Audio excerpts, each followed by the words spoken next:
Bueno, muy bien. Vamos a hablar entonces hoy de lo que es la fisiología de la deglución. ¿Está? Es decir, el tragar, ¿verdad? Todo lo que tiene que ver con tragar el alimento, con que el alimento pase de la boca al esófago y al estómago. ¿Sí? Bien. Primero vamos a definir qué entendemos por deglución. ¿Sí? Se entiende por deglución el pasaje del bolo alimentario, que no es exactamente lo mismo que el alimento en sí, ¿verdad? Una vez que nosotros ingerimos quiere decir metemos en la boca algo, lo vamos a preparar, lo vamos a masticar y lo vamos a salivar. O sea que la masticación más la salivación, más la unión con la saliva, van a formar un bolo alimentario.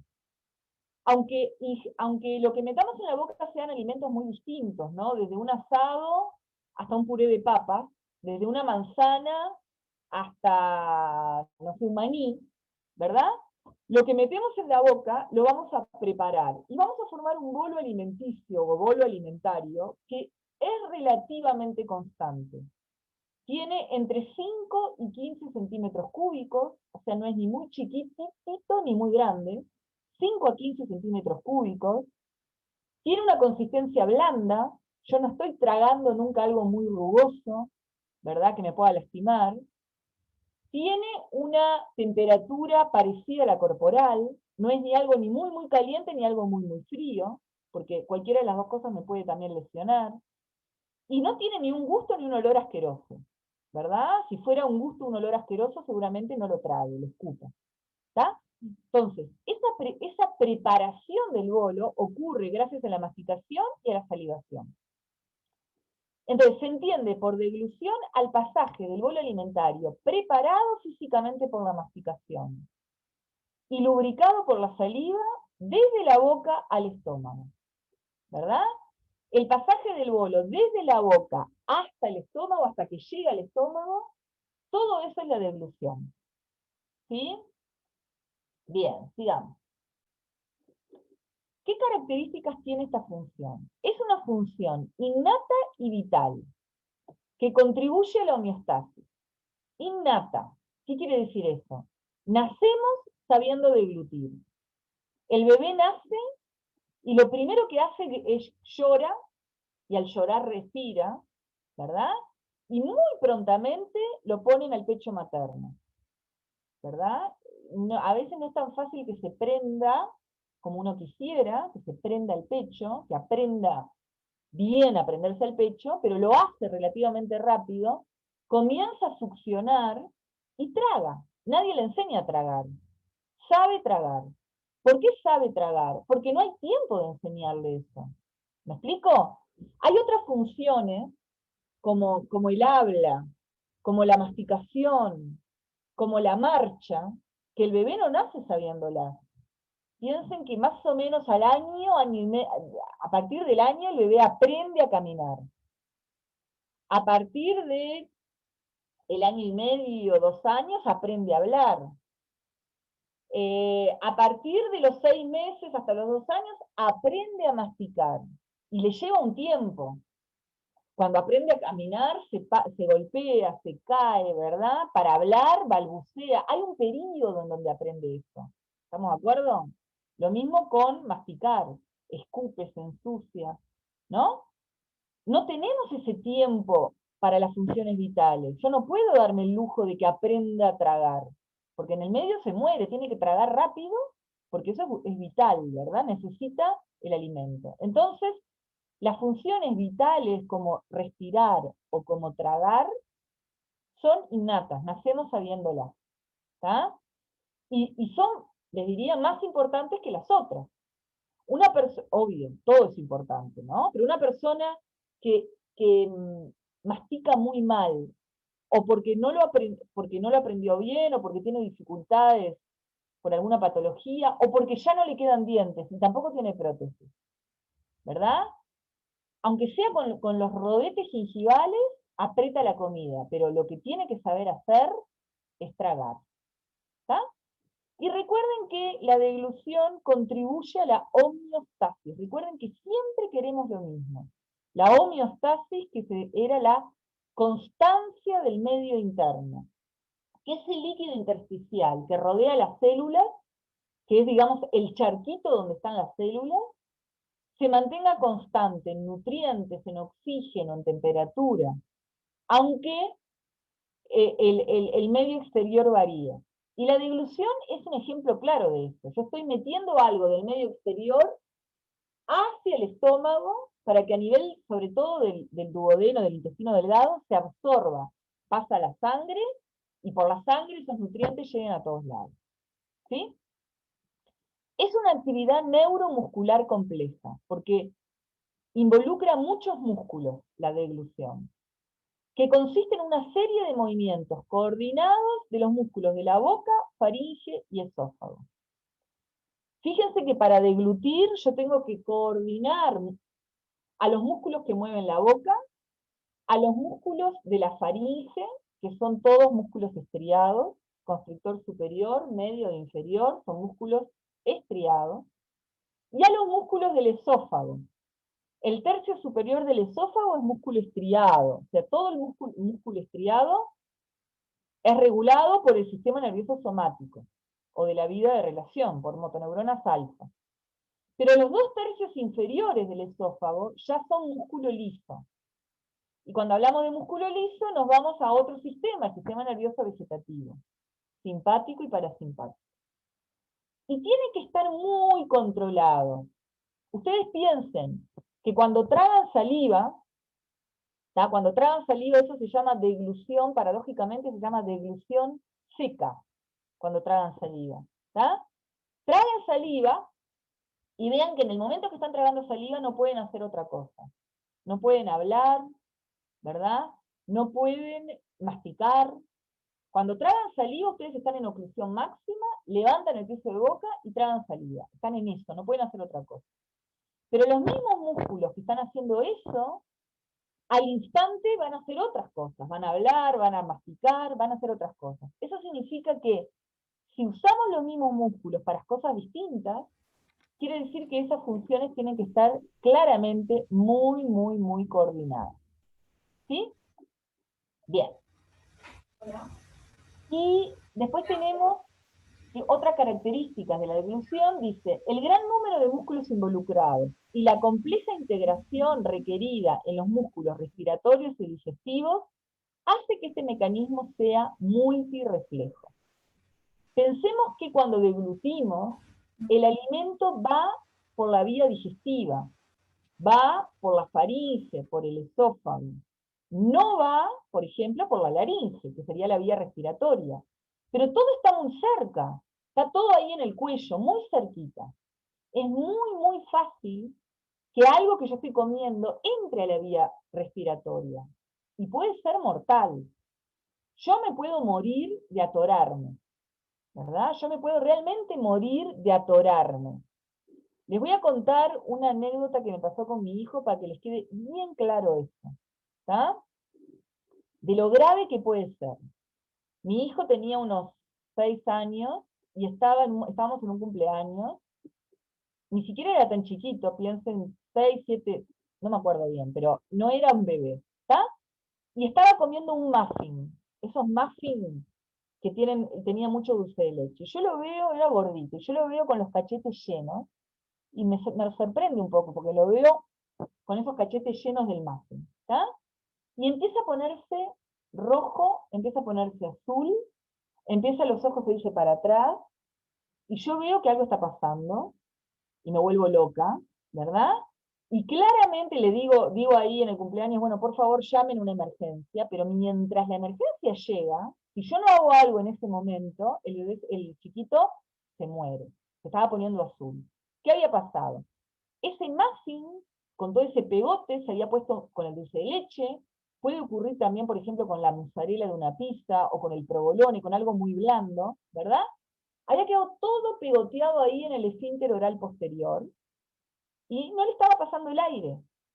Por suerte, reaccioné rápido, metí la mano hasta allá atrás, saqué toda esa pasteta que había quedado, sangró un poquito, respiró, y santo remedio. Y le salvé, de alguna manera le salvé la vida, ¿verdad? Pero es muy riesgoso y tiene que estar muy coordinado lo que ocurre a nivel de el esfínter oral posterior, porque ahí está la vía aérea y está la vía digestiva. ¿Está? Y hay como dos cosas distintas que pueden ocurrir. Puede ocurrir este tipo de cosas con ese tipo de alimento muy blando. No era exactamente que haya entrado en la vía aérea. Había quedado pegado ahí atrás tapando todo. O puede ocurrir que directamente entre en la vía aérea. Por ejemplo, a partir de ahí me enteré, porque hablé con un otorrino, que por ejemplo los panchos, las pildoritas, tan comunes en los cumpleaños infantiles, son muy riesgosos, porque son muy lisitas y se pueden meter directamente en la vía aérea y taponearla. ¿Sí? En esos casos hay una maniobra que se llama la maniobra de Hemrich, que uno aprieta el tórax, ¿verdad? Para que salte eso. Pero realmente es tan peligroso que la gente se puede morir porque, digamos, el alimento fue por la vía aérea. ¿Sí? Bueno, sigamos. Nuevamente no veo a nadie con cámara. Veo solo a Sol Moraes, Jennifer Galastegui y todos los demás que están sin cámara. Ahora veo a Paula Zapata. Profe, hay más gente con cámara. Y no sé por qué no las veo. La vez pasada dijiste lo mismo, pero había más gente. Yo estoy con cámara y hay otros compañeros que también y no lo nombraste. Bueno, Agustina Silva es la que habló. No, Milagros. Agustina Silva está con cámara. Yo lo que pasa es que achico el cuadradito. Ahora estoy viendo a Milagros, estoy viendo a Ariadna, no se me enojen, estoy viendo a María Agustina, estoy viendo a Santiago. Pero lo que pasa es que cuando achico, a veces me queda Guillermina García, también tiene cámara. Está. Y Pamela Silva, por ejemplo, no tiene. Julieta Bentancor no la veo, tampoco. Hay algunos que tienen, otros que no. Bueno, sigamos. Vamos a ir ahora a eh, cómo el sistema estomatognático, con esto de la deglución, de alguna manera vive en dos situaciones que son bien distintas, ¿sí? Y las características de esta. Una es cuando deglute. Acabamos de decir que cuando tragamos saliva, por ejemplo, hacemos solo eso, no podemos hacer otra cosa. O sea que cuando deglutimos, en parte por lo importante que es, solo estamos haciendo eso, no podemos hacer otra cosa. Y otro es cuando no estamos deglutiendo. O sea que tenemos una situación cuando deglutimos, una situación cuando el reposo deglutorio, cuando no deglutimos. ¿Sí?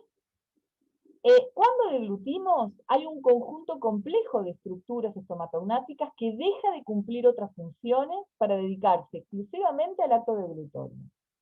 Cuando degluto, está todas las antenas puestas en eso. Y después vamos a estudiar que hay un instante en que hasta dejamos de respirar. Imagínense lo coordinado que tiene que estar todo esto.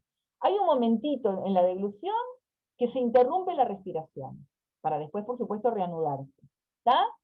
Entonces, una situación es cuando estamos tragando, y no es lo mismo tragar saliva, que eso se llama deglución seca, tragar sólidos o tragar líquidos. ¿Está? Y otra cuestión, otro momento, es durante el reposo deglutorio, cuando dejamos de deglutir. En condiciones de reposo deglutorio, todas las estructuras que intervenían en la deglución cumplen funciones distintas. Masticación, respiración, reflejos defensivos, tos, vómito, hablar, fonación, gustación y otros. O sea que de alguna manera, hay muchas estructuras que en el momento de deglutir están en eso, pero que cuando dejan de deglutir empiezan a cumplir otra función. Les doy un ejemplo. Cuando degluto, los músculos suprayoideos o depresores, los músculos que van de la mandíbula al hioides, ¿verdad? Se contraen. El hioides está fijo y los músculos que van del hioides a la mandíbula, el miloioideo, el vientre anterior del bigástrico, todos esos se contraen y elevan el piso de boca en el momento que deglutimos. Pero luego dejamos de deglutir y esos músculos hacen otra cosa. Por ejemplo, si se mantiene, porque recuerden que cuando yo degluto estoy en oclusión, o sea que estoy manteniendo fijo la oclusión y estoy elevando el hioides. Pero esos mismos músculos, por ejemplo, los suprayoideos o depresores, abren la boca. ¿Cómo? ahí el punto fijo cambia, pasa a ser el hioides. Los infraioideos se contraen, el hioides se mantiene fijo y estos músculos se contraen y abren la boca. ¿Está? O sea que los mismos músculos que ayudan a deglutir en otro momento abren la boca. ¿Sí? Eso es lo que les quise explicar. Bueno, sigamos. Si no me entienden, me paro.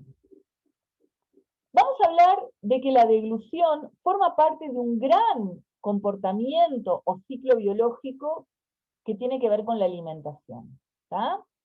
Porque acá vemos todas las etapas de la alimentación.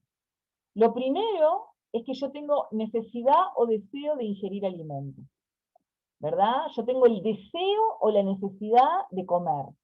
Porque hay un centro que se llama centro del hambre o del apetito, que está en el hipotálamo, que capta, por ejemplo, cuando baja la glucosa en sangre, cuando baja la sal de la sangre, cuando bajan los aminoácidos en la sangre, y me da el deseo de comer, el hambre. ¿Está? Y a partir de ahí yo busco el alimento, ¿verdad? ¿Cómo lo busco? Voy a la heladera, voy al supermercado, voy al almacén, ¿verdad? O en otras culturas o en otras situaciones los indígenas cazaban, pescaban, ¿verdad? Eso culturalmente puede variar, pero siempre buscamos el alimento. Y vieron que a veces yo tengo ganas de comer algo dulce, a veces tengo ganas de comer algo salado.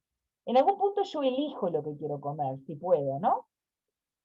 Bueno, todo esto tiene que ver con esta búsqueda y localización. Luego viene la aprehensión. Tiene más que ver con los animales, ¿no? De prehender el alimento. ¿Está? En el caso nuestro, que estamos más occidentalizados, bueno, cortamos con un cuchillo y tenedor y lo metemos en la boca. Ingerimos el alimento, es meterlo en la boca.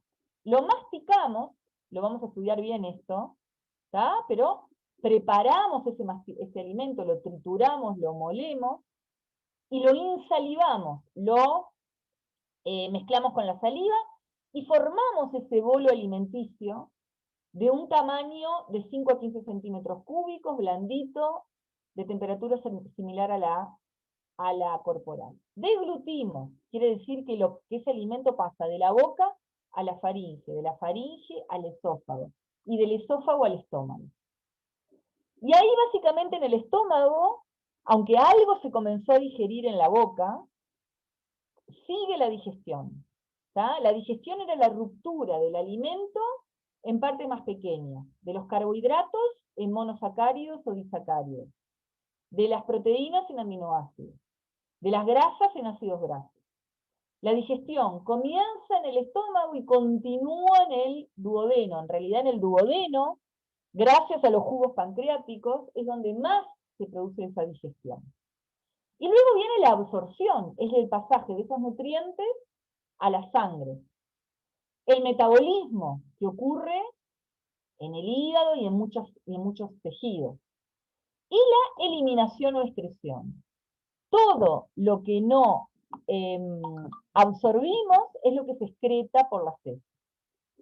Y desde el momento que comenzamos a digerir y absorber los alimentos, gracias a esta retroalimentación negativa se inhibe el apetito. Ya no tengo más hambre, porque si no viviría comiendo, ¿verdad? Se inhibe a ese centro del hambre y dejo de buscar alimento. Por lo tanto, la deglución es una de las tantas etapas en este gran ciclo o comportamiento alimentario. ¿Tá? Y recuerden que los comportamientos están regulados por el sistema límbico. ¿Tá? Y la manera con que yo me relaciono con la comida es muy importante.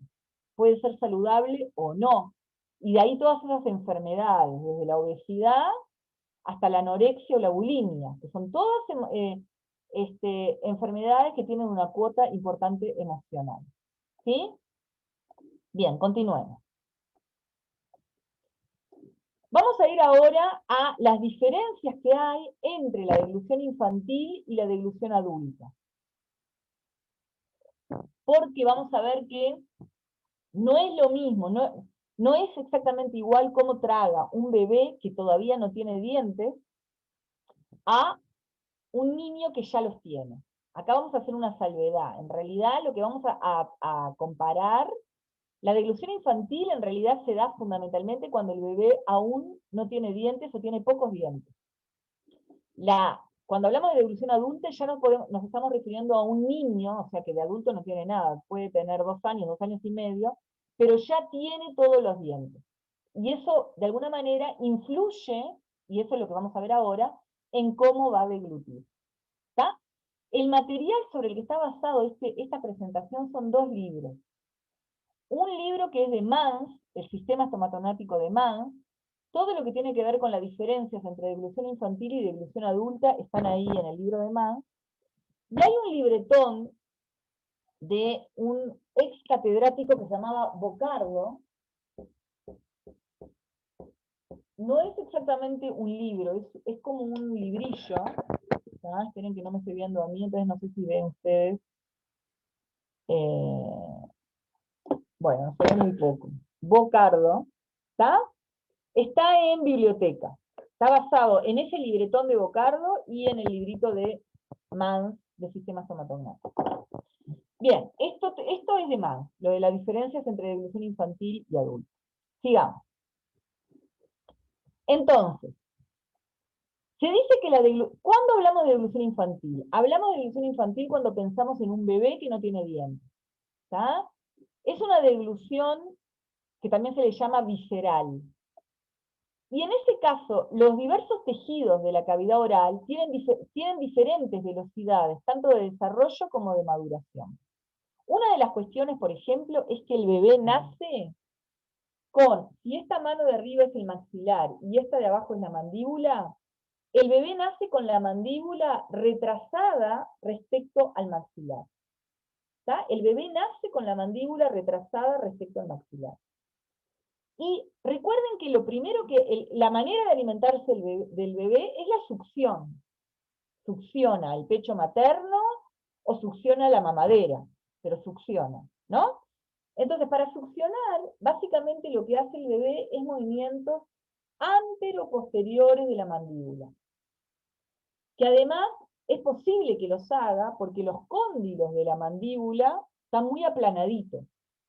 Y ahí entramos en otro concepto que es que la forma de los huesos y la función de los huesos de alguna manera está relacionada.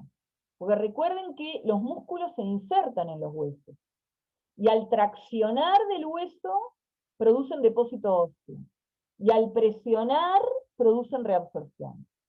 Entonces, el bebé nace con el cóndilo aplanado. El cóndilo aplanado permite el movimiento antero-posterior de la mandíbula. El movimiento antero-posterior de la mandíbula es gracias a que el cóndilo está aplanado. O sea, no se sabe qué es el huevo y qué es la gallina. Y todo tiene que ver con el tipo de alimentación, que es una alimentación líquida, ¿no? Entonces lo que hace el bebé ahí primero es succionar el pecho materno y luego lo traga. Y la manera que tiene de tragarlo es lo que estamos viendo ahora. ¿Está? En el recién nacido, la lengua, mírenla, llena toda la cavidad oral. Toda la boca está ocupada por la lengua. Acuérdense que no hay dientes, ¿verdad? Entonces la lengua se sitúa entre los maxilares, entre los llamados rodetes maxilares. Y fíjense, está en contacto por el lado interno con los labios. Y está en contacto, acá no se ve, pero está en contacto también con las mejillas. Es como que la lengua ocupa toda la boca del bebé. Porque recuerden, no hay dientes. Fíjense en que acá vemos cómo el bebé, bueno, se chupa el dedo y acá cómo toma el pezón. Que hay todo un tema ahí porque tiene que tomar toda la areola, no solo la puntita, porque si no duele mucho. ¿Tá? Y a veces no es tan fácil. Hay todo un periodo ahí, sobre todo cuando nace en el sanatorio, en que aprende, pero le dura relativamente poco, a prenderse bien al pezón. ¿Tá? Y acá se ve cómo la mandíbula tiene que realizar movimientos anteroposteriores. Esos movimientos anteroposteriores que hace la mandíbula terminan llevando a un adelantamiento al final del periodo. O sea, al final de ese periodo de amamantamiento. Recuerden que el periodo de amamantamiento comienza desde que nace y actualmente se habla de que termina a los 2 años. Antes era 1 año, pero ahora se alargó hasta los 2 años. Los primeros 6 meses son exclusivos amamantamiento, de la lactancia, de la leche materna. De los 6 meses hasta los 2 años, es el periodo que va 2 años y medio en algunos casos, van erupcionando los dientes y se le van incorporando alimentos. Y a medida que van erupcionando los dientes y se le van incorporando alimentos, va disminuyendo el amamantamiento. Pero no es que desaparece. ¿Y qué va pasando? El bebé, además de esos movimientos anteroposteriores, comienza a realizar movimientos de la mandíbula más verticales, más de abre y cierre. ¿Por qué? Porque van erupcionando los dientes, porque yo le voy metiendo alimentos más sólidos, ¿verdad? Papillas y comienzo a darle carne cortadita, ¿verdad? Antes era más de que era todo licuado, y ahora cada vez es menos así. Cada vez es menos licuado y más que el chiquilín, el bebé tenga que ya no es tan bebé, el nenito tenga que hacer movimientos para partir el alimento. Y entonces comienzan los movimientos más verticales, el cóndilo de la mandíbula se va haciendo más prominente, al hacerse más prominente el cóndilo ayuda a esos movimientos más verticales, van erupcionando los dientes, le voy incorporando el alimento más sólido y va aprendiendo de a poco a tragar de una manera más adulta. ¿Está? Todo eso va ocurriendo desde los 6 meses hasta los 2 años, 2 años y medio. Acá estamos hablando de la deglución infantil, que es cuando el chiquito todavía no tiene dientes. ¿Y cómo en esa deglución infantil, cuando el chiquito no tiene dientes, cómo es que se produce? Tanto en la deglución infantil como en la deglución adulta, yo tengo que generar a nivel de la boca una zona de alta presión. Para que el alimento se trague, tiene que pasar de la boca, que es una zona de alta presión, a la faringe, que es una zona de baja presión. Recuerden que la faringe en realidad es como un medio tubo, no es un tubo entero. Es un medio tubo de músculo estriado que cuelga de la base de cráneo.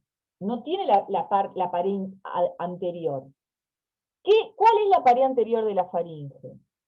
La nariz arriba en la nasofaringe, la boca en el medio, la orofaringe, y la laringe abajo, en la hipofaringe.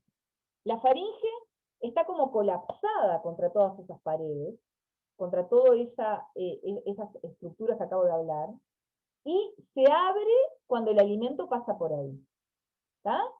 Y de nuevo, el alimento tiene que ir de una zona de alta presión que está en la boca a una zona de baja presión que está en la faringe. ¿Está? Cuando la faringe se abre, genera una zona de baja presión. Pero ¿cómo genera una zona de alta presión en la boca?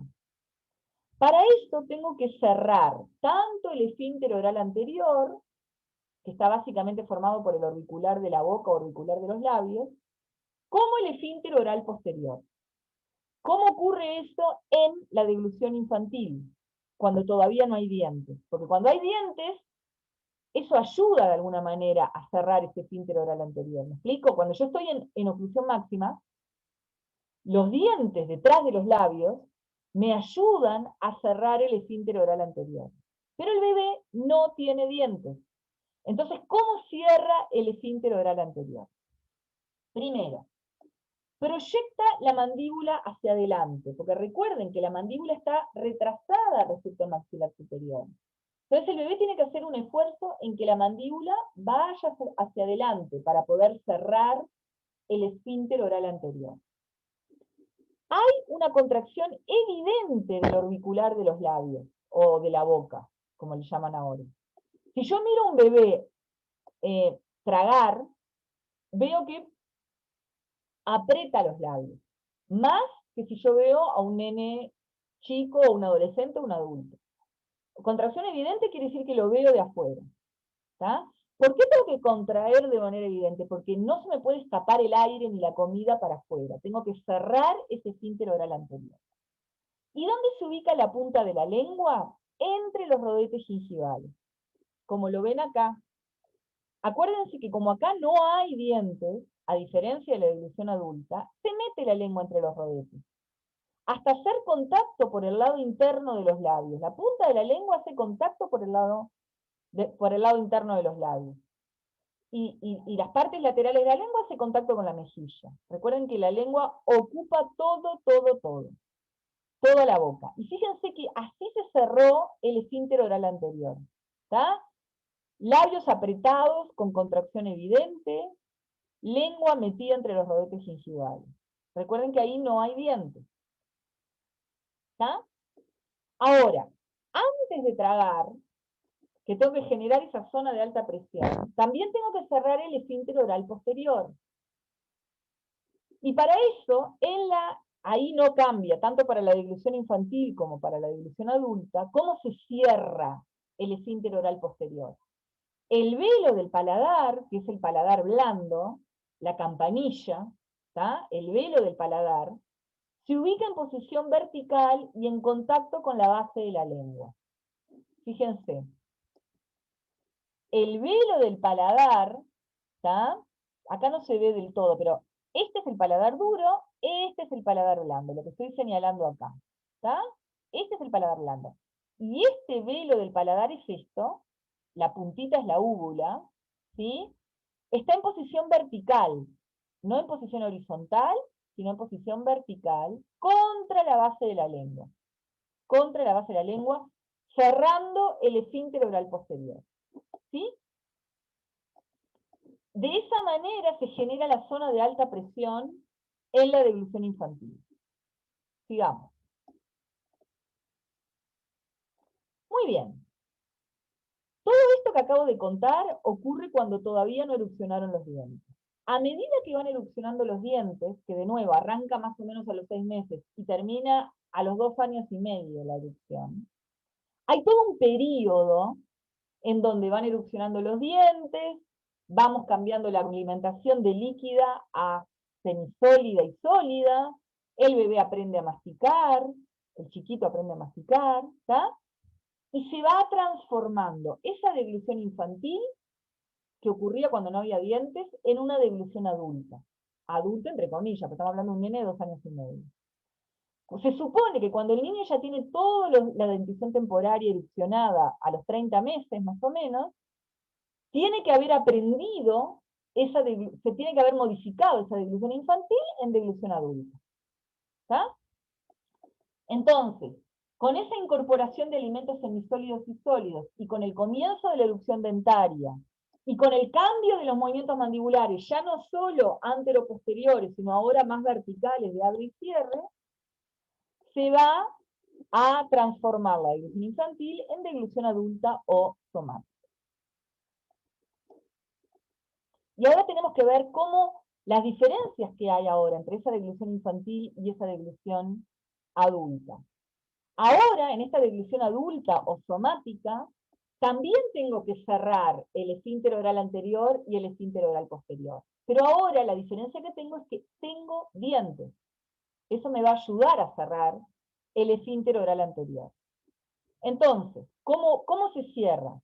Los dientes entran en contacto en oclusión máxima. ¿Tá? Entonces, no solo ahora tengo los labios, atrás de los labios tengo los dientes en contacto. No hay una contracción evidente de los orbiculares. O sea, si yo miro a una persona adulta deglutir, no tengo por qué ver que apriete los labios. Hay contracción del orbicular de la boca o orbicular de los labios, pero no es evidente, porque ya no se necesita contraer tanto, tanto, tanto, porque tengo a los dientes atrás. Y la punta de la lengua, ahora tiene que estar más atrás, se ubica en la papila interincisiva. En el bebé se metía entre los rodetes gingivales y se contactaba con los labios. Ahora la lengua está más retrasada. Y la punta de la lengua está contra la papila interincisiva, contra la papila que está entre los incisivos centrales superiores, ¿verdad? Ahí atrás. Y el esfínter oral posterior se cierra igual que en el otro caso. El velo del paladar está en posición vertical y en contacto con la base de lengua. ¿Sí? Bueno, vamos a hacer esta última y hacemos un recreo. No terminó la cosa, falta. Pero vamos a hacer un recreito, ¿está? Vamos a ver, esperen un minuto. Bien, vamos a ver esto. Entonces, si comparamos, ay, esperen, quiero sacar esto de acá. Ahí va. Si comparamos la deglución infantil o visceral Con la deglución adulto-somática vemos estas diferencias. En la deglución infantil tuvo que haber habido una proyección mandibular. La mandíbula que estaba retrasada para cerrar el esfínter oral anterior tuvo que haberse adelantado. En la deglución adulta eso no ocurre, porque ya la mandíbula se adelantó. Ya en un niño de 2 años, la mandíbula no está tan retrasada, está más adelantada. Y lo van a estudiar bien eso en odontopediatría. Por lo tanto, para cerrar el esfínter oral anterior, la mandíbula no se tiene por qué proyectar porque ya está adelantada. La lengua en la deglución infantil se alarga y la punta se ubica entre los rodetes gingivales, porque acuérdense, no había dientes. En cambio, en la deglución adulta la lengua no se alarga, tiene un aspecto, se ubica más retrasada, y la punta se ubica en contacto contra la papila interincisiva. En la deglución infantil no hay contacto dentario porque no hay dientes. En la deglución adulta hay contacto dentario y en oclusión máxima. Ustedes traguen y van a ver, están en oclusión máxima. En la deglución infantil hay contracción evidente del orbicular. Yo miro de afuera y veo cómo se contrae. En la deglución adulta no hay contracción evidente del orbicular. Yo de afuera no veo que apriete los labios. Y en la deglución infantil, esta posición está estabilizada, porque vieron que en ambos casos estoy en una posición fija, quieta, cuando trago. Para la deglución infantil, esa posición está estabilizada por el nervio facial. Digamos que el nervio facial inerva el orbicular, inerva el buccinador, es el nervio más importante para estabilizar la posición en la deglución infantil. En cambio, en la deglución adulta, esa posición está estabilizada por el nervio trigémino. Lo más importante ahí fue que yo cerré la boca, estoy en oclusión máxima, y los músculos elevadores para cerrar la boca están inervados por el trigémino. O sea que en la deglución adulta pasa a ser más importante el trigémino que el facial. ¿Sí? Sigamos. Vemos esto y después sí hacemos un recreíto cortito.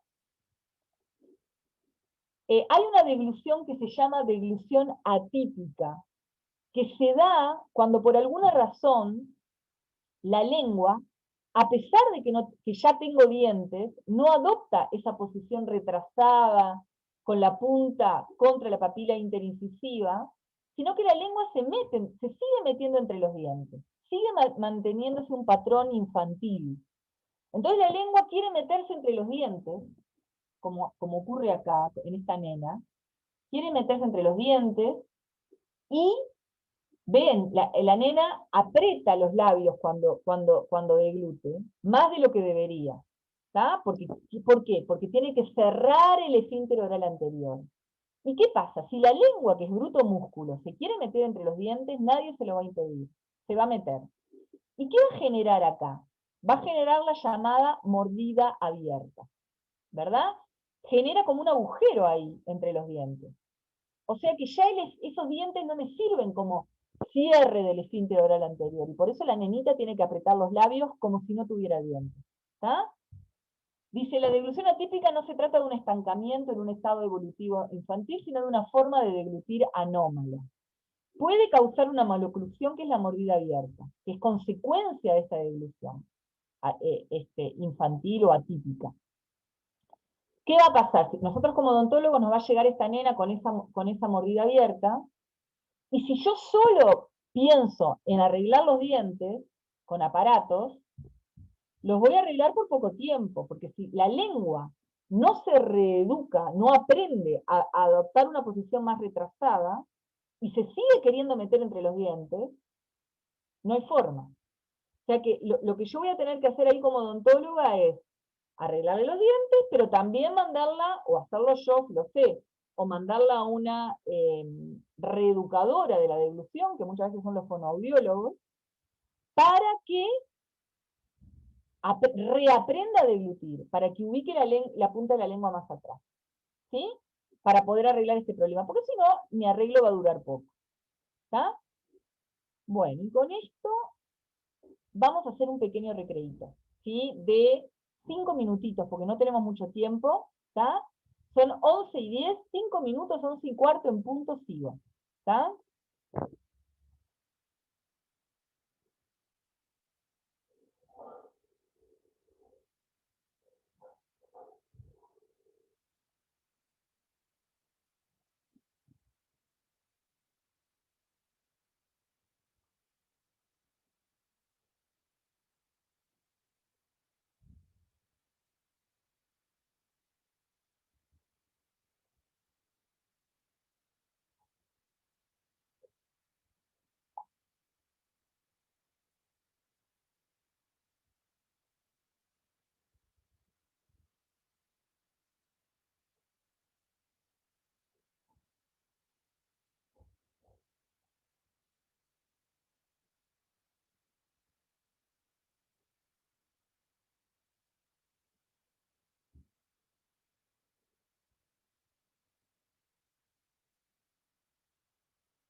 Bueno, chicos, volvemos.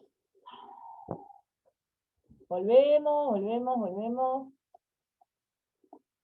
Quiero verles la carucha. Ahí está Milagros.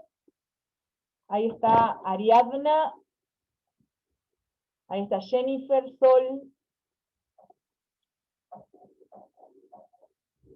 No veo mucho más nadie. A ver. Bueno. Por ahora veo a Milagros, a Ariadna, a Sol y a Jennifer. No veo más nadie.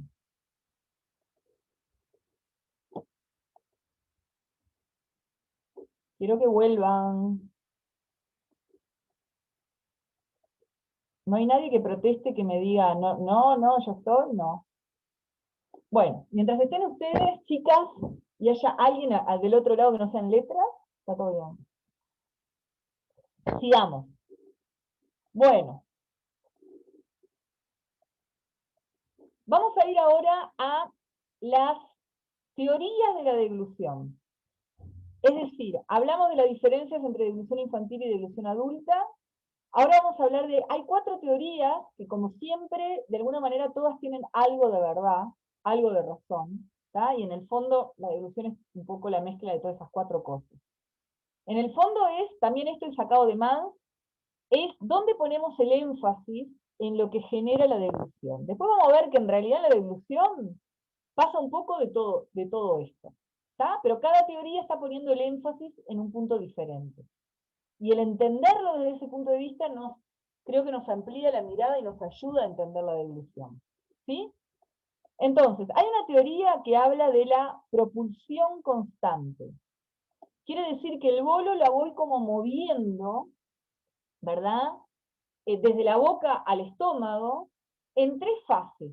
Una fase a la que llamaríamos fase oral, que ocurre a nivel de la boca. Una fase que ocurre a nivel de la faringe, fase faringea. Y una fase que sería la esofágica.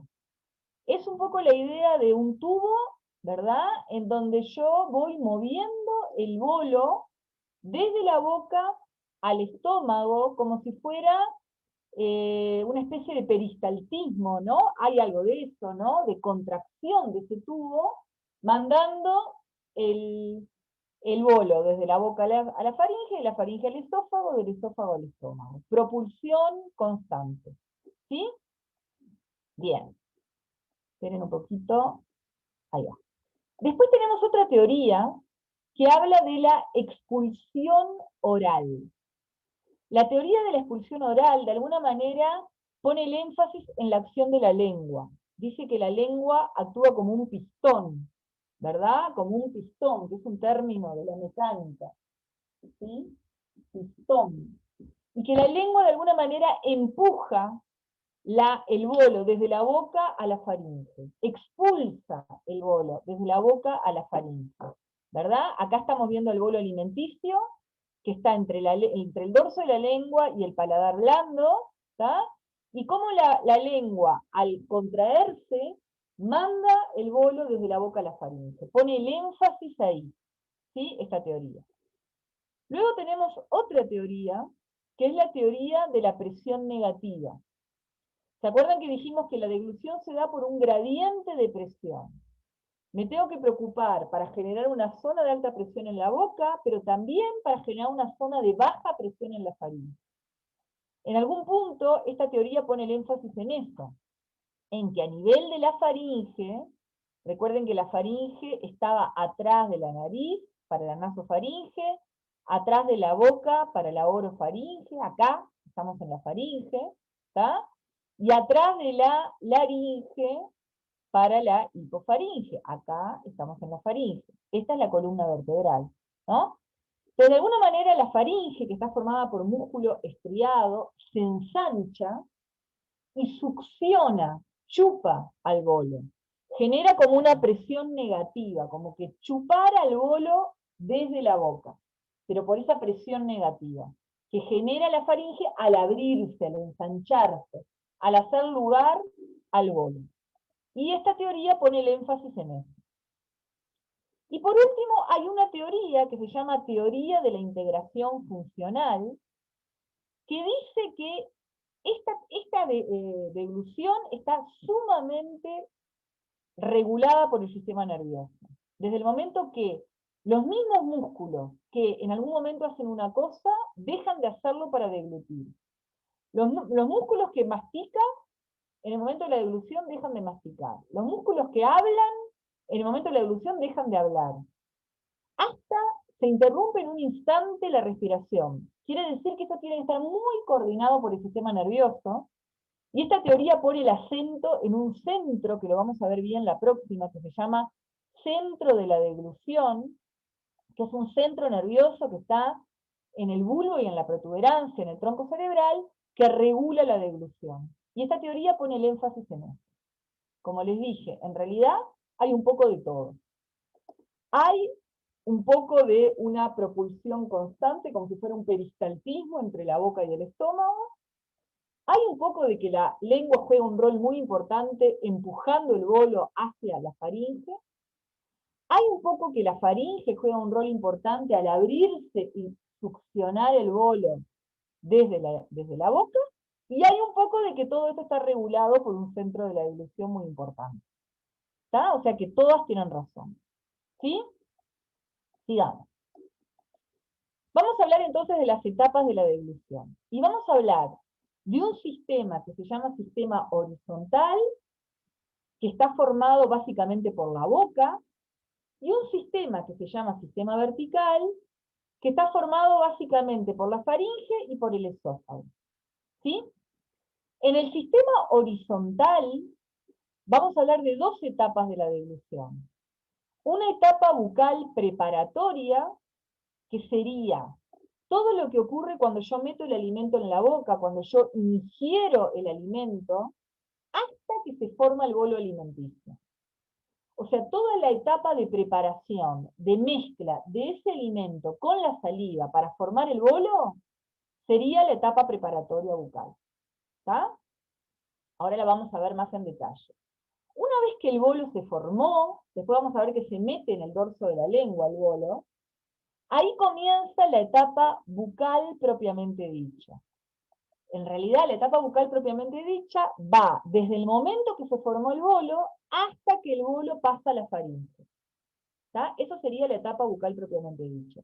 Ambas etapas forman parte del sistema horizontal, porque tiene que ver con la boca, ¿sí? Y los músculos que intervienen en las dos etapas son músculos estriado-esqueléticos, regulados por el sistema nervioso somático. ¿Tá? Una vez que el bolo pasa a la faringe, comenzamos con el sistema vertical. Y en el sistema vertical vamos a tener dos etapas. Una etapa faringea, que es cuando el bolo pasa por la faringe. Recuerden que la faringe está formado por músculo estriado, constrictor superior, medio e inferior de la faringe. Todo músculo estriado gobernado por el sistema nervioso somático. ¿Está? Y luego el bolo pasa de la faringe al esófago. Una vez que pasa el esófago, comenzamos con la etapa esofágica. Como les dije, el esófago tiene el tercio superior formado por músculo estriado, gobernado por el sistema nervioso somático, pero los dos tercios inferiores está formado por músculo liso, regulado por el sistema nervioso vegetativo. Algunos dicen que en el tercio medio hay mezcla de fibras estriadas y fibras lisas. ¿Sí? Sigamos. Si hablamos del sistema horizontal, ¿sí? Vamos a hablar de las etapas bucales. Vamos a hablar primero de la etapa bucal preparatoria. Todo el sistema horizontal podemos decir que es voluntario. ¿Qué quiere decir? Que yo lo puedo modificar por mi voluntad. Imaginémonos que yo el bolo por alguna razón no lo preparé bien. A veces nos pasa que voy a tragar algo que me doy cuenta que o es muy grande, o está muy pinchudo, o está muy caliente y me va a lastimar.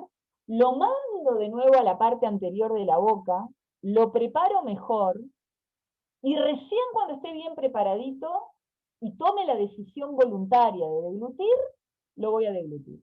¿Me explico? O sea que todo lo que tiene que ver con la etapa, con el sistema horizontal, tanto la etapa bucal preparatoria como la bucal propiamente dicha, son de control voluntario. Lo puedo modificar por mi voluntad, ¿sí? Y por lo tanto no son etapas irreversibles. Yo puedo arreglar los líos que armé. ¿Está? Entonces, si el bolo quedó mal preparado, lo voy a preparar más. Hasta que yo decido que se eleve el velo del paladar y el bolo pase a la faringe. ¿Está? Que eso todo lo vamos a estudiar bien la próxima. Entonces, la etapa bucal preparatoria es una etapa voluntaria y consciente. Va desde el momento que ingiero el alimento, lo mastico, lo lubrico por la saliva y formo el bolo. Y en esa etapa va a depender mucho de qué tipo de alimento esté hablando. Si estoy empezando a comer una manzana gigante o un chivito, o si estoy al final. Si estoy comiendo un churrasco fibroso o un puré de papa, ¿verdad? Esa etapa tiene gran libertad de movimiento. La mandíbula se mueve con gran libertad. Tanto en movimientos de abre y cierre, más bien verticales, como en movimientos horizontales, de lateralidad. ¿Verdad? La mandíbula tiene libertad de movimiento y se mueve para todos lados, la lengua también, se secreta la saliva, regulada por el sistema nervioso vegetativo, y se va preparando ese bolo, se va triturando, moviendo, mezclando con la saliva, y termina formándose un bolo de 5 a 15 centímetros cúbicos, blandito, de temperatura parecida a la corporal. ¿Sí? Bien, sigamos. Una vez que se termina de formar el bolo, comienza la etapa bucal propiamente dicha. ¿Está? Es una etapa voluntaria porque sigue estando dentro del sistema horizontal y consciente. ¿Sí? Pero ya la mandíbula no tiene tanta libertad de movimiento. Porque cuando yo voy a deglutir, de nuevo, prueben en deglutir saliva, ¿en qué posición están? En oclusión máxima, ¿verdad? Para tragar, al final, no, están en oclusión máxima, ¿verdad? Entonces, ¿qué ocurre? La mandíbula se eleva hacia oclusión máxima, se cierra el esfínter oral anterior y el esfínter oral posterior. Repasemos, el esfínter oral anterior se cerraba porque los dientes estaban en oclusión máxima, porque el auricular se contraía, aunque no de manera evidente, porque la punta de la lengua se ubicaba en la papila interincisiva, y el esfínter oral posterior está cerrado porque el velo del paladar está en posición vertical contra la base del lengua. Y se genera de esa manera una zona de alta presión en la boca. ¿Tá? Se cierran entonces los dos esfínteres, y el bolo se posiciona entre el dorso de la lengua y el paladar. ¿Tá? Entre el dorso de la lengua y el paladar. Fíjense, parte del paladar duro, parte del paladar blando. ¿Sí? Y fíjense que la lengua se posiciona con la punta en la papila interincisiva, se genera como una canaleta ahí en la lengua, y como que la lengua como que se inclina un poco hacia atrás. Y ahí, entre la lengua y el paladar, está el bolo. ¿Y el bolo está contra quién? Contra los mecanorreceptores del esfínter oral posterior. Recuerden que el esfínter oral posterior, ahí que teníamos el pilar anterior del velo, la amígdala, la palatina, el pilar posterior del velo, toda esa zona, ¿no? La úvula, y sobre todo en el pilar anterior del velo, hay muchos mecanorreceptores, receptores de tacto. ¿Qué captan? Fundamentalmente, la consistencia de ese bolo. Lo que más captan es si el bolo está muy, muy pinchudo, muy rugoso o blandito. Y si el bolo está bien, está blandito, digamos que son los que toman la decisión de que se genera un reflejo que hace que el velo del paladar se eleve. Recuerden que estaba en posición vertical, pero ahora, a partir de este reflejo, se pone en posición horizontal. Y separa la nasofaringe de la orofaringe.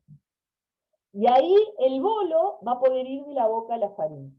Porque antes no podía porque estaba el velo del paladar. ¿Está? Entonces, los mecanorreceptores captan las características del bolo, la punta de la lengua se eleva y posiciona en la papila interincisiva, y el cuerpo se deprime, baja, el cuerpo de la lengua se deprime, formando un canal inclinado posteriormente hacia la orofaringe. El velo del paladar se eleva y pasa de posición vertical a posición horizontal, separando la nasofaringe de la orofaringe, porque el velo del paladar se termina chocando contra la pared posterior de la faringe, y separa la nasofaringe arriba de la orofaringe abajo. ¿Está? El velo del paladar se eleva, la lengua impulsa, ¿se acuerdan lo de la expulsión oral? Impulsa con un golpe de pistón el bolo hacia la orofaringe. Y ahí termina o concluye la etapa bucal propiamente dicha. ¿Está? ¿Tienen dudas? Me paran y me preguntan. ¿Sí? Seguimos. Bueno, acá antes había un videito que no se va a poder ver. ¿Está? Pero entonces, el sistema horizontal está formado por la boca, es voluntario, es consciente, está formado por músculo estriado, y tiene dos etapas. Una etapa preparatoria bucal, que prepara el alimento con gran libertad de los movimientos mandibulares, y una etapa bucal propiamente dicha, en donde se formó el bolo y se deglute, pasa de la boca a la faringe. Con poca libertad de movimiento, básicamente la posición que adquiere la mandíbula es oclusión máxima. Seguimos. Ahora vamos al sistema vertical, formado por la faringe y el esófago. Y para eso vamos a hablar primero de la etapa faringea. La etapa faringea es una etapa clave, porque es el momento clave en donde el alimento tiene que ir por el tubo que le corresponde, que es la faringe, y no por la laringe. Si va por la laringe, la podemos quedar. Nos podemos atragantar y morir, así nomás. Si va por la faringe, está todo bien. Y todo está muy cerquita ahí uno atrás del otro. Muy cerquita. La faringe es un medio tubo que está colapsado contra la laringe, que es un tubo entero. ¿Está? Entonces, es una etapa involuntaria. Una vez que se elevó el velo el bolo fue para la faringe, ya no puedo modificarlo por mi voluntad. Por eso es tan importante la decisión previa. Y a todos nos debe haber pasado alguna vez que tragamos mal, que tragamos algo que era o muy grande, o muy caliente, o muy pinchudo, o muy algo. ¿Está? Y es inconsciente esta etapa. Fíjense que estamos hablando de una etapa involuntaria, a pesar de que está formada por músculo estriado esquelético. La faringe está formada por músculo estriado esquelético gobernado por motoneuronas alfa, básicamente inervado por el nervio vago. ¿Tá? Y a pesar de todo eso, es involuntario. ¿Sí? Bien, entonces, el bolo alimenticio atraviesa el istmo de las fauces o esfínter oral posterior, y ahí la vía aérea se tiene que cerrar y la digestiva se tiene que abrir. Como la vía aérea está muy ahí en el camino, es muy fácil que el bolo se meta en la vía aérea, vamos a ver todo lo que hace el organismo para que la vía aérea se cierre. ¿Tá? Y al cerrarse la vía aérea y abrirse la faringe, la vía digestiva, el bolo va a ir por el camino que le corresponde. ¿Tá? Miren todo lo que pasa para que se cierre la vía aérea. Primero, la epiglotis, que ahora les explico bien qué es, desciende. Acá lo ven, esto de acá, esto por donde está lo amarillo es el bolo, ¿tá? Y por donde está lo amarillo es la faringe. Pero este tubo rosado que se ve adelante es la laringe. Laringe, ¿ven acá la pared celeste? Es la pared posterior de la laringe. Esto de acá, esta puntita de acá blanca, es la epiglotis. Si yo miro a la laringe, que es como un tubito, tiene una tapita, que es esta mano que estoy poniendo acá, que está en la parte anterior de la laringe, que se llama epiglotis. Esa epiglotis puede estar en posición vertical, y ahí el orificio superior de la laringe está abierto, o puede estar en posición horizontal, tapando a la laringe. ¿Está? Entonces, cuando digo que la epiglotis desciende, estoy diciendo esto, que la tapita esa de la epiglotis que estaba en posición vertical, baja y pasa a estar en posición horizontal. Acá se ve, en ambos casos, en posición horizontal, tapando el orificio superior de la laringe. ¿Tá? ¿Qué otra cosa ocurre? La glotis, que es el espacio interno de la laringe, se cierra. O sea que la propia glotis, que es muy complicada de estudiar, no la estudiamos bien nosotros anatómicamente, no creo que la hayan visto bien, pero lo que tienen que ustedes entender es que la glotis, el espacio dentro de la laringe, por sí mismo se cierra. Se cierra la laringe para evitar que el alimento vaya por ahí. O sea que se cierra la laringe. La epiglotis, que es la tapita, baja y la tapa. La laringe se mueve de ahí, se va de ahí, porque ahí está en una zona muy complicada. ¿Tá? Se mueve hacia arriba y adelante. Toda la laringe, por supuesto los músculos que se insertan en la laringe, la mueven hacia arriba y adelante, la sacan del camino. ¿Tá? Entonces la laringe se eleva y se desplaza hacia adelante, junto con el hueso hioide. Por supuesto hay músculos que hacen eso. ¿Tá? Hay un momento, como les contaba, que la respiración se inhibe. Hay un instante que dura poquito en donde se inhibe la respiración. Por eso la respiración y la deglución tienen que estar muy reguladas. ¿Sí? Y ahora el alimento pasó hacia la faringe y se generan ondas constrictoras. Los constrictores de la faringe generan ondas peristálticas transportando el bolo al esófago. ¿Qué era una onda peristáltica? Primero yo me ensanchaba para recibir el bolo. Luego esa parte que se ensanchó se contrae. La parte de abajo se ensancha para recibir el bolo. Una vez que llega el bolo se contrae. Esas son ondas peristálticas, que están ocurriendo ahora en la faringe, que como les dije, está formado por músculo estriado. ¿Está? Y luego ese bolo transcurre por la faringe hasta que llega al esófago. ¿Qué pasa? Entre la faringe y el esófago hay un esfínter, hay un anillo que está cerrado, que se llama esfínter esofágico superior. Entonces el bolo llega hasta el esfínter esofágico superior, que es un anillo, en este caso todavía de músculo estriado, porque estamos en el tercio superior del esófago, que está cerrando la faringe por arriba y el esófago por abajo. ¿Está? Como dice acá, el cierre de la laringe, que es tan importante para que el alimento no vaya por la vía aérea, está dado por varias cosas. Por el propio peso del bolo. El bolo, que está acá, pesa contra el epiglotis, que está en posición horizontal, que cierra el orificio superior de la laringe. Pero también ayuda en todo esto la base de lengua. La base de lengua también está empujando ahí, apretando y tapando de alguna manera a la laringe. La laringe tiene como una tapita chica. ¿Vieron como el queso de untar que tiene como una cosa de metal, como una tapita de metal y después una tapa de plástico? Bueno, pónganle que la tapa de metal esa que saco es la epiglotis. Y la tapa de plástico es la lengua. La propia base de lengua tapa a la laringe. ¿Está?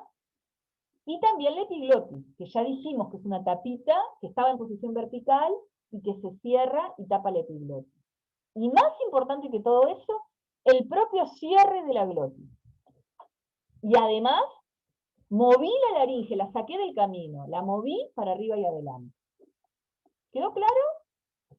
¿Por qué el alimento no va a la laringe? Por todo esto que acabo de decir. ¿Por qué el alimento no va a la nariz? Porque el velo del paladar, que estaba en posición vertical, pasó a estar en posición horizontal, contra la pared posterior de la faringe, separando la nasofaringe de la orofaringe. Eso impide que el alimento vaya para la nariz. Pero vieron que alguna vez que otra, y muchas veces cuando nos reímos y estamos comiendo, puede llegar a pasar que algo de alimento vaya por la nariz. Ahí es porque algo falló. ¿Está? Sigamos. Falta un poquito, pero todavía falta algo. Bien, acá está ese video que no se va a ver. Estamos hablando del sistema vertical y acabamos de terminar de hablar de la etapa faringea. Y ahora nos está faltando la última etapa, que es la esofágica. ¿Sí? Entonces, seguimos hablando del sistema vertical. Recuerden que el sistema vertical es involuntario. La etapa faringea está formada por músculo estriado. El tercio superior del esófago está formado por músculo estriado. Pero los 2 tercios inferiores están formados por músculo liso, regulados. El músculo liso por el sistema nervioso vegetativo, simpático y parasimpático. En el tercio medio hay mezcla de fibras. Recuerdan que como cosa grande, de vegetativo, lo tenemos que acordar, el sistema simpático inhibía el peristaltismo, ¿verdad? Inhibía las secreciones y aumentaba el tono de los esfínteres, cerraba las puertitas. Y el parasimpático hacía lo contrario, aumentaba el peristaltismo o motilidad, aumentaba las secreciones y disminuía el tono de los esfínteres, abría las puertitas. ¿Está? Eso es como cosa general, también a nivel del esófago. ¿Está? Entonces, esta etapa es una etapa involuntaria e inconsciente. Acá vemos cómo el esófago, recuerden que el esófago está en la cavidad torácica, recuerden que el diafragma separa la cavidad torácica de la cavidad abdominal, el estómago está en la cavidad abdominal. Recuerden que las presiones son diferentes, son menores a nivel de la cavidad torácica que a nivel de la cavidad abdominal, y además en la cavidad torácica de alguna manera están relacionadas a la respiración. Y el esófago está entre 2 esfínteres, uno que es el esfínter esofágico superior, y otro que es el esfínter esofágico inferior. Acá en el esfínter esofágico superior está formado por músculo estriado. El esfínter esofágico inferior está formado por músculo liso. Acá a su vez está el diafragma, y acá está el estómago.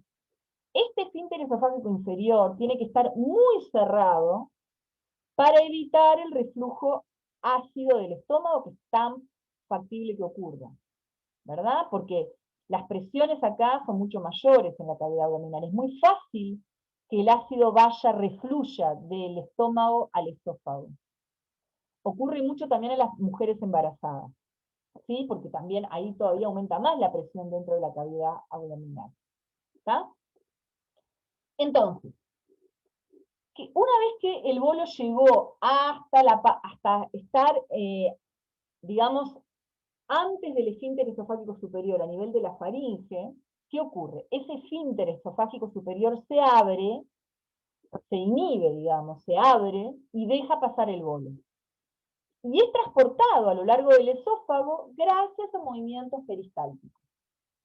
¿Tá? Primero recibe el bolo, esa parte que recibió el bolo se contrae, lo manda para abajo, la parte de abajo se distiende para recibirlo, se contrae, lo manda para abajo, como quien va mandando la pasta dental hasta la punta del pomo de la pasta dental, yo voy mandando el bolo a lo largo del esófago.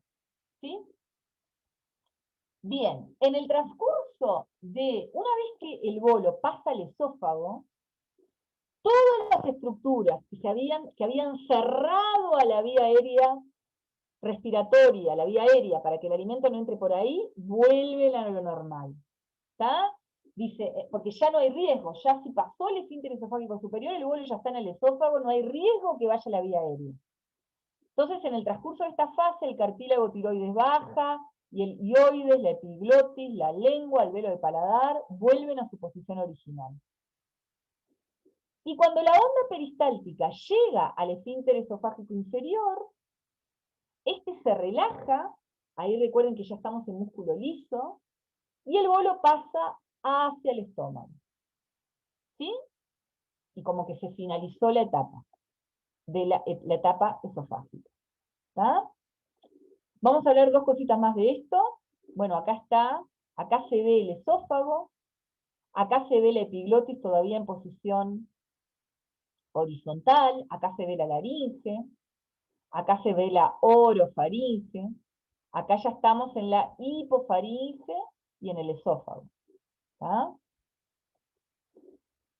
Y acá les habla un poco del esófago, está constituido, como dijimos, en el tercio superior por músculo estriado, y en los dos tercios inferiores por músculo liso, y en el tercio medio se mezcla la musculatura lisa con la estriada.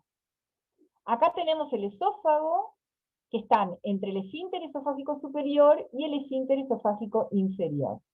Y funcionan un poco diferentes estos dos esfínteres. ¿Está? El esfínter esofágico superior, que estaba formado por músculo estriado, se abre con cada deglución seca. Recuerden que deglución seca era cuando yo tragaba saliva, no comida, no bolo alimenticio. Entonces, cada vez que trago saliva, ese esfínter se abre, la saliva pasa y luego se cierra. ¿Está? Lo mismo ocurre con el bolo alimenticio. Cada vez que yo trago un bolo alimenticio, ese esfínter superior se abre, el bolo pasa y luego se cierra. Y por lo tanto permanece abierto poquitito, 0,5 segundos.